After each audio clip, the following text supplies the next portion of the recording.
라면의 종주국이라 불리우는 일본의 라면 회사들이 최근에는 한국의 유명 라면을 대놓고 베낀 제품들을 판매하고 있습니다. 과거 한국의 식품 회사들이 일본을 따라했다면 반대로 일본이 한국 라면을 따라하는 현상이 발생한 것인데요. 실제로 새우깡, 허니버터칩, 뽀북칩 등 국내 유명 과자 제품의 경우 출시 후 일본의 제품과 유사하다는 논란이 있었습니다. 업계에 따르면 최근 일본의 라면 회사들은 한국 라면의 맛과 향은 물론 포장에 한글을 넣고 포장의 디자인까지 한국식 라면을 본딴 제품들을 판매하고 있다고 하는데요. 일본에 살면서 현지의 다양한 정보를 전달하는 한 유튜버는 최근 일본 라면 회사들의 한국 제품 베끼기에 대해 비판했습니다. 유튜버 A씨는 영상에서 예전에는 한국 식품 회사들이 일본을 따라했는데 이제는 일본 라면 회사가 한국을 따라하다니 오래 살고 보리리라며 일부 라면은 한글이 일본어보다 크게 쓰여 있어 모르는 사람이 보면 한국에서 파는 라면인 줄 착각할 것이라고 말했는데요. 실제로 현지 마트와 슈퍼 등에서는 최근 한국 라면의 인기로 인해 신라면, 너구리,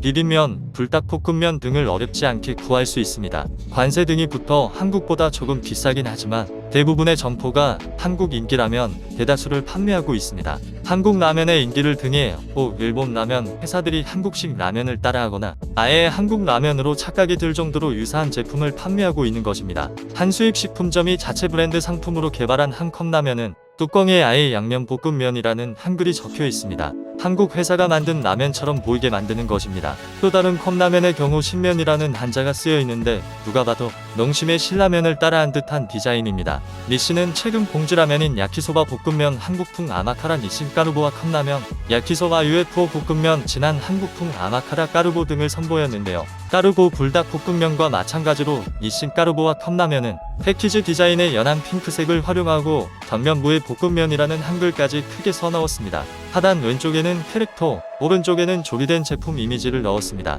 모르는 사람이 보면 이 제품이 한국에서 수입된 불닭볶음면의 종류라고 오해하기 딱 좋습니다. 대형 업체의 전략 상품답게 벌써 이 제품들은 일본 전국 편의점과 마트, 유통점포에 쫙 깔렸는데요. 제품들은 모두 삼양의 까르보 불닭볶음면을 노골적으로 베낀 미투 제품입니다. 6.25 전쟁 후 식량 부족으로 허덕였던 1960년대 초 삼양이 우리나라 최초의 인스턴트 라면을 만들기 위해 가장 먼저 찾은 곳이 다름 아닌 니신이었습니다. 하지만 니신은 도와줄 수 없다며 단번에 거절했고 이후 삼양은 니신의 라이벌이던 묘도식품에서 기술을 무상으로 원조받았고 결국 삼양라면을 탄생시켰습니다. 그랬던 삼양과 니신의 입장이 60년이 지나 완전히 뒤바뀐 것인데요.